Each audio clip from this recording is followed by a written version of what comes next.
Jed McKay's Moon Knight Fist of Konshu, number 2. So I did the review of number 1 earlier. It was a good setting the stage type comic, as a number 1 issues typically are. Kind of catching up maybe new readers as to what had happened in previous Moon Knight mags. This one is much better in terms of we're finally getting a little meat here, and we get a little action more so than we did in it was kind of generic action in the first one, to be honest, but this one we get a little bit more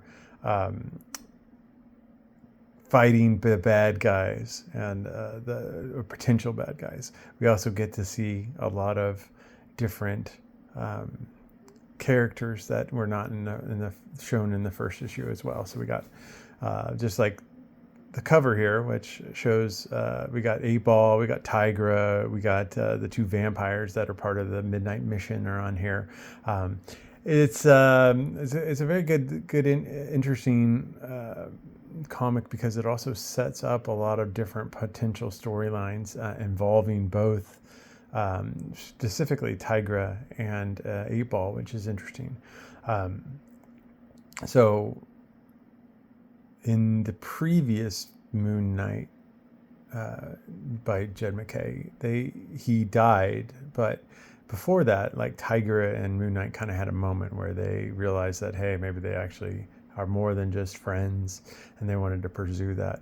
Well, this continues kind of that conversation, and Mark tells her, like, she's really kind of saved his life in more than one way, but before he died, I guess, quote unquote died.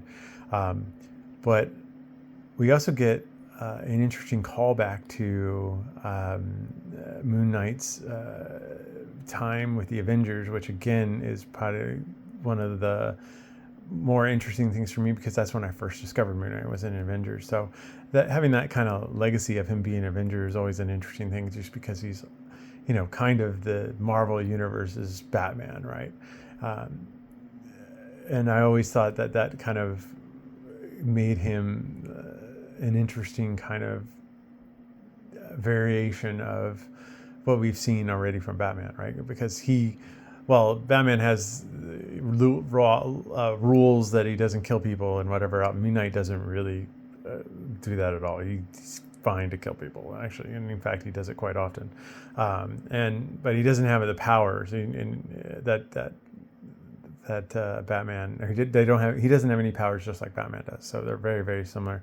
You know, I say that, but obviously he's got a little bit of spiritual powers in the fact that Khonshu is his god and has brought him back to life numerous times, and in fact even has fought for him at times in various other magazines, and even in Avengers he did that as well. So it's very so I guess there's an asterisk there,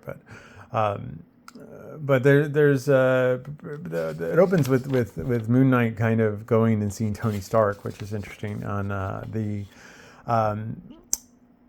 I forget what it's called, but the city of the Impossible City, which is the floating in orbit giant spacecraft that came it was in the Avengers, and it was part of the ongoing storyline that's going on in Avengers. And Moon Knight talks to Tony Stark, and he's basically asking him about the substance that they found out earlier, which was this glitter, I guess it's called, and it's a street drug, but has some sort of magical properties. And Tony Stark's like, well, I don't know anything, about this. I'm not a chemist or whatever. And he says, hey, maybe you should ask Hank Pym. And Moon Knight's like, okay. And so the thing is that Hank Pym is supposedly dead, right? And that comes back to play and later on when he talks to Tigra, because obviously Tigra and Hank Pym have quite the history. And so there's that ongoing subplot. There's the subplot about the glitter.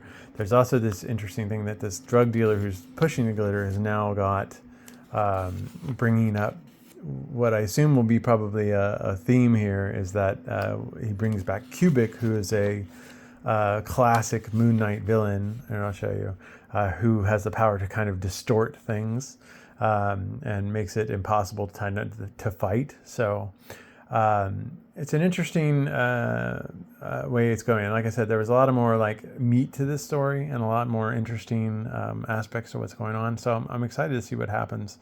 I won't give any more than that. What I've already probably given too much, to be honest. But artwork also continues to be impressive. I kind of like it. Kind of see this like funky Cubit one where it's just all things are distorted.